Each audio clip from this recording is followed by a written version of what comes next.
Assalamualaikum warahmatullahi wabarakatuh. Jadi, nama saya Wendy Rangga Dewanata dengan NIM G0023200. Saya berasal dari kelompok SGD B4.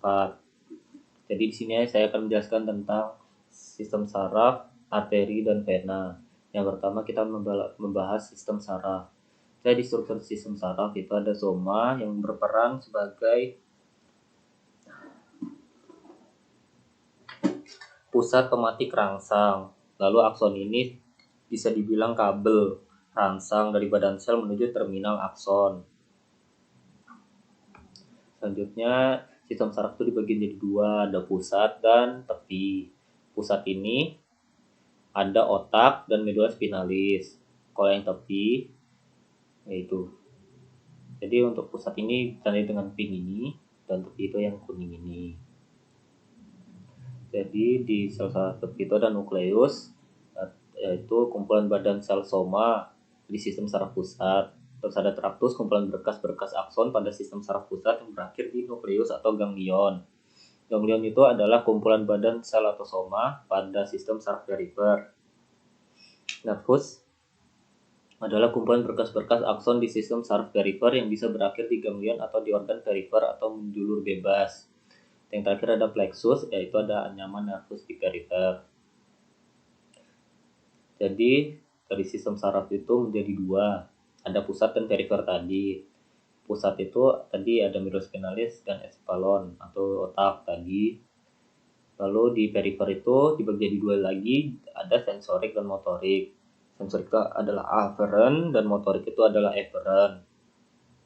Motorik atau efferent ini juga bisa disebut dibagi jadi dua, yaitu somatik dan otonom.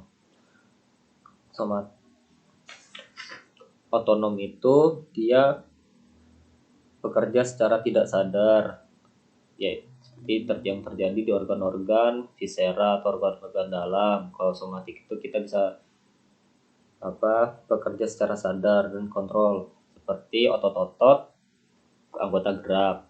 Bagian sensorik atau afferent dibagi jadi dua juga, yaitu ada somatosensor dan viscerosensor. Viscerosensor itu kita mendeteksi sinyal rasa sakit, gangguan nyeri itu dari organ-organ dalam, sedangkan yang somatosensor itu berasal dari luar dari luar gitu, seperti kulit, luka begitu.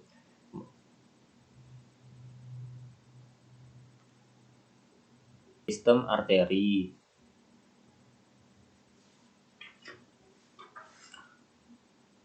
Jadi arteri itu adalah pembuluh darah yang hampir semuanya membawa O2 atau oksigen, kecuali arteri truncus pulmonalis dan arteri umbilikalis yang malah membawa karbon dioksida. Sistem arteri ini dimulai dari aorta. Aorta itu keluar dari ventrikel kiri jantung. Kemudian naik menjadi aorta ascendens. Jadi kalau naik itu dia ascendens, mendatar itu dia aorta arcus, kemudian ke bawah menjadi aorta descendens. Jadi kita bahas yang menuju atas dulu, yaitu aorta ascendens. Aorta ascendens jadi muncul dua percabangan arteri kecil, yaitu dextra dan sinistra, yang akan menjadi aorta ascendens coronaria. Banyak yang aorta ascendens coronaria yang tidak beranastomosis disebut juga N-arteri. Kita lanjut yang mendatar, atau disebut juga arcus aorta. Pada arcus aorta ini akan muncul tiga percabangan arteri. Jadi tiga percabangan itu ada truncus brachiocephalic, terus ada carotis communis sinistra dan subclavia sinistra. Kita bahas dari truncus brachiocephalic. Jadi truncus brachiocephalic itu apa sih? Jadi brachiocephalic akan bercabang menjadi aorta subclavia dextra dan arteri carotis communis dextra. Arteri subclavia dextra akan bercabang-cabang lagi menjadi arteri yang memvaskularasi ekstremitas atas bagian dextra, sedangkan arteri carotis communis dextra akan bercabang lagi menjadi arteri carotis interna dan eksterna. Jadi lanjut ke arteri carotis communis sinistra. Jadi komunis sinistra ini akan bercabang lagi menjadi arteria karotis interna dan eksterna. Kalau yang eksterna itu akan memvaskularasi di bagian wajah dan leher, sedangkan yang interna menuju ke otak. Lalu ada arteri subclavia sinistra yang akan memvaskularasi bagian ekstremitas atas bagian sinistra. Kita lanjut bagian bawah, yaitu ada aorta descendens. Aorta descendens ini adalah lanjutan menurun dari arcus aorta tadi.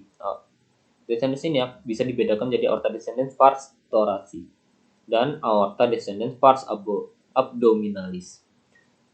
Jadi, aorta descendens yang lebih superior dari diafragma disebut pars thoracic, di mana aorta thoracic ini akan memvaskularasi bagian perikardium, esophagus, interkostal, dan sebagainya.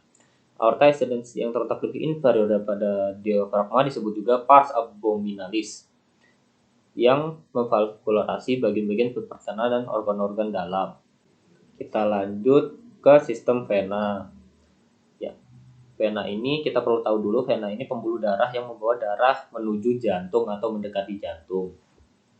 Jadi kita harus ngerti dulu nih, vena itu pasti akan bermuara ke atrium kanan jantung, kecuali vena pulmonalis. Jadi vena-vena yang bermuara langsung ke atrium kanan jantung itu ada vena cava superior, vena cava inferior, sinus coronarius, dan vena-vena cardiaca minimae. Vena cardiaca minimae dan sinus coronarius mendrainase darah dari jantung kembali ke jantung. Kita bahas vena cava superior.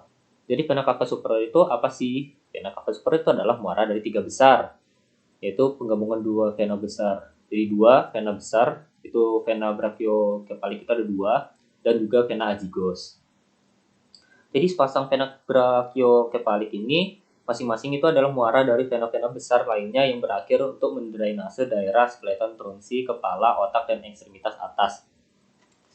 Sedangkan vena azygos ini adalah vena yang mendrainase dari vena interkostal kiri.